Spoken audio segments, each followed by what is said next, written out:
တစ်ပါးကိုကြောင်းနေတဲ့ကျွန်တော်တို့မြန်မာပြည်ပွားကျွန်တော်တို့နိုင်ငံသားတွေအတွက်အလုံးပြည့်ချင်းလေးတစ်ပုဒ်ဖြစ်ပါတယ်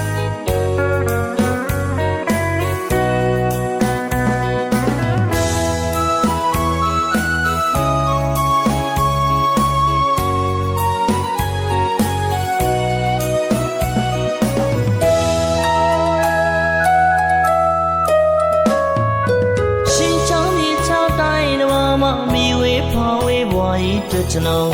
ရှုံးကန်ကြိုးစားရင်းနဲ့လွမ်းရတဲ့အဖေနဲ့မေနေကောင်းကြရဲ့လားလေချမ်းသာချမ်းသာပါစေရှာသမျှလောသာလေးနဲ့တောင်းဝင်းကကတော့ပြစီလေ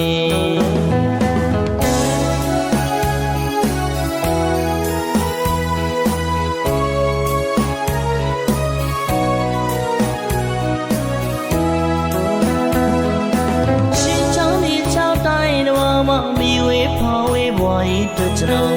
ရှုံးကန်ကြိုးစားရင်းနဲ့လွမ်းရတဲ့အဖေနဲ့မေနေကောင်းကြရဲ့လားလေချမ်းသာချမ်းသာပါစေ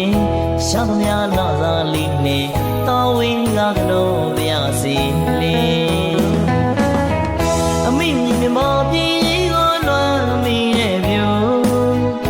တို့ရွာစနဘုံလေးကိုတတိရတဲ့နေတာလို့မြမပြင်းကြီးကိုလွန်မိတဲ့မျိုး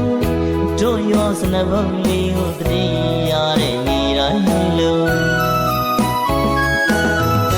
စိန်ခံစားဖို့ခက်တဲ့အနိုင်ငမဝသမားများတွင်တိုင်းဓမ္မဆိုတာအတိအကျပြောရရင်မိဘအရှိန်လောက်ပေးချမ်းမလဲကွာဝမ်းသာရင်မငါအတွေ့လို့လွန်တာလေးတွေဖြည့်ရတယ်အမေကိုနေရောမယ်အဖေကိုနေရောမယ်မကြောက်ဘူးတော့ပြန်ခဲ့ပါမယ်မဝေးတဲ့နေ့တော့ပြန်ခဲ့မယ်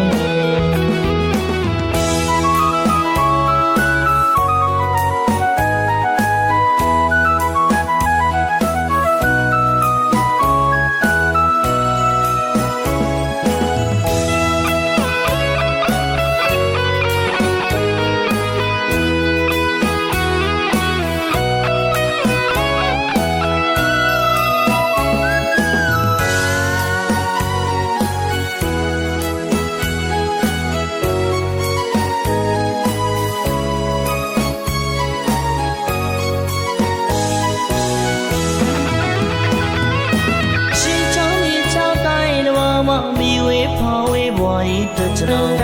ရှုံးကန်ကြိုးစားရင်းနဲ့လွမ်းရတဲ့အဖေနဲ့မေ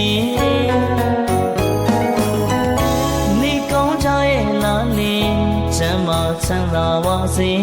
ရှာသမျှလောသာလေးနဲ့တောင်းဝင်းကကတော့ပြစီလေအမိမြင်မပြေးကြီးကိုလွမ်းမိတဲ့မျိုးတို့ရောစနဘုံလေးကိုတတိရတဲ့နေတိုင်းလို့မြမပြင်းကြီးကိုလွန်မိတဲ့မျိုးတို့ရောစနဘုံလေးကိုတတိရတဲ့နေတိုင်းလို့စိန်ခံဆောင်ခတ်တဲ့အနိုင်ငံဘဝသမားများတွင်တိုင်းဓမ္မဆိုတာအတိအကျပြောရရင်မိဘအရှိန်လောက်ပေးချမ်း